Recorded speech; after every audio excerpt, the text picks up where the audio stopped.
Hey there, CPO here, and I want to give you guys a quick update on the upcoming Colorado backcountry adventure trip that I've been planning for quite a while with my friend Drew.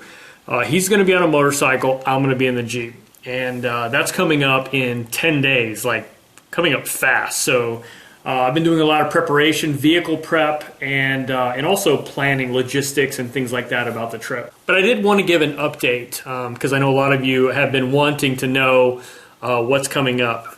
First of all, one of the more frequent questions I get is, what type of motorcycle am I riding? I'm not. I am going to be in the Jeep.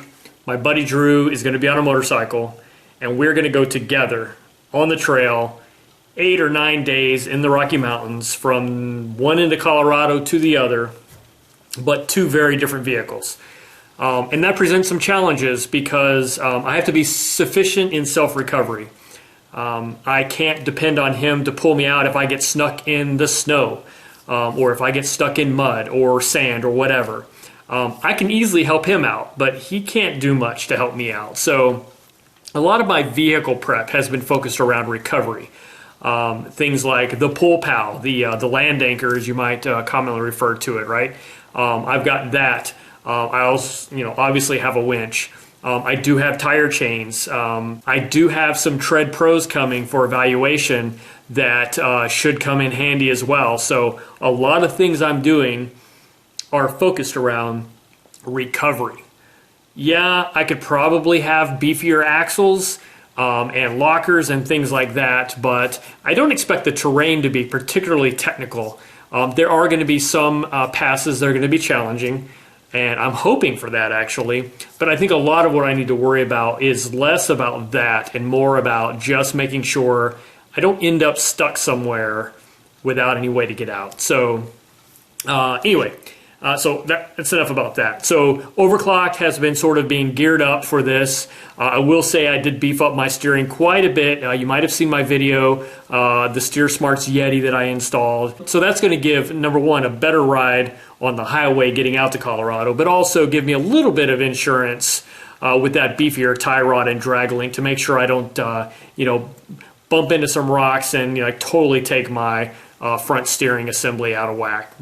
So 10 days from now, we're going to leave, 3 days drive time. I'm pulling a trailer with Drew's motorcycle. When we get to Colorado, we're going to get rid of the trailer, and he and I are going to take off. Him on the bike, me in the Jeep. And it'll be camping, and then maybe every few days we'll stay in a hotel. I'll be doing video and photo updates along the way. We'll have real-time GPS tracking along the way. As a matter of fact, right now you should go like the Facebook page where I'm going to be doing all this updates. That is Overclocked Adventures, and it's Overclocked with a 3 for the last E. So OVERCLOCK 3D Adventures, or if you just want to go straight to the URL, I'll put it here on the screen, but it's overclocked.jku. That's where I've been putting up all of my prep work, photos as we get ready for the trip, and then also that's where the trip will play out real time as it actually happens. So go like that page. I will be posting YouTube videos fairly frequently. They'll be short, probably updates. I don't know if it'll be daily or every couple days, but you can expect that, and they won't be polished. They won't be fancy. They're just going to be literally from the trail sort of updates. And then I'll also share those on the Facebook page as well. What else? So yeah, the plan is to camp. Mostly, we may get a hotel, like I said, every few days to get a shower and refresh. I have no idea what the schedule is going to be. Still have no idea what it's going to be. We're 10 days out. I don't even know where we're going to start the adventure, right? When we get to Colorado, because we have this whole trailer thing, we're having to figure out what to do with it. We were going to rent a U-Haul trailer, drive it to Colorado, turn it in, and then not have to worry about a trailer, and then rent another one and take the bike back. That didn't work out so well because of the cost involved. We decided if we're going to spend that much money for a trailer, we may as well own it. So Drew bought a trailer, and so that's going to be what's going to get us back and forth. We may end up having to rent a U-Haul one day at the end of our journey to get us back to our trailer. And I'm still working out some logistics with that with some friends that are in the Denver area. So hopefully that'll play out. I'm thinking right now we're going to start sort of in the middle, maybe a little bit north of middle of the state, and then run up to the Wyoming border and run back, get that out of the way first.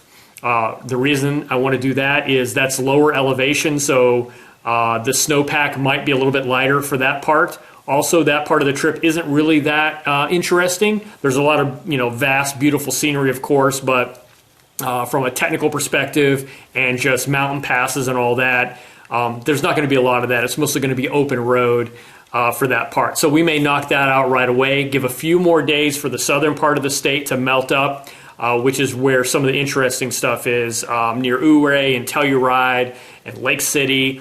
Imogene Pass will be down there, Black Bear Pass, if that's open. I really want to try and hit that. But that whole sort of alpine loop area, the more days I have to let that snow melt down, the better.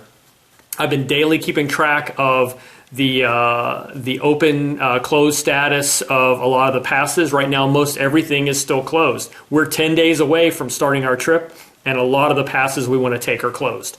That's interesting, kind of frightening. We'll find a way around it if we can't get through.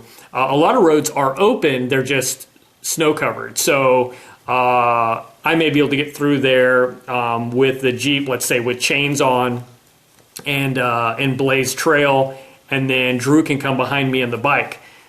That's a possibility. If the roads are closed by the Forest Service, then obviously it would be illegal to go on the closed roads. But not all of them are closed in that regard. They're just snowpacked and covered and impassable right now. But a lot can happen in a couple of weeks.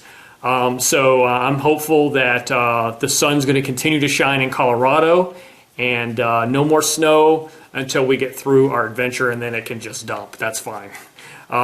So that's where we're at. That's the update. I'll probably give another update as we get closer and I get more refined on the scheduling. But we're 10 days out. Go like the Facebook page to get the sort of continuous updates on the trip prep, and then also when we're on the trip. And then, sorry, I'm going to spam you guys with YouTube videos throughout. And then later on, I'll do a more polished, published video that sort of catalogs the entire trip. But that's where I'm at. If you have any questions, if you have any tips, you have any advice, please reach out to me. Facebook is the easiest way to do it. If you go to that Overclocked Adventures, you'll see a place you can email me or send me a message on Facebook. That might be the best way to reach me. But anyway, thanks for watching, and I'll catch you on the next one.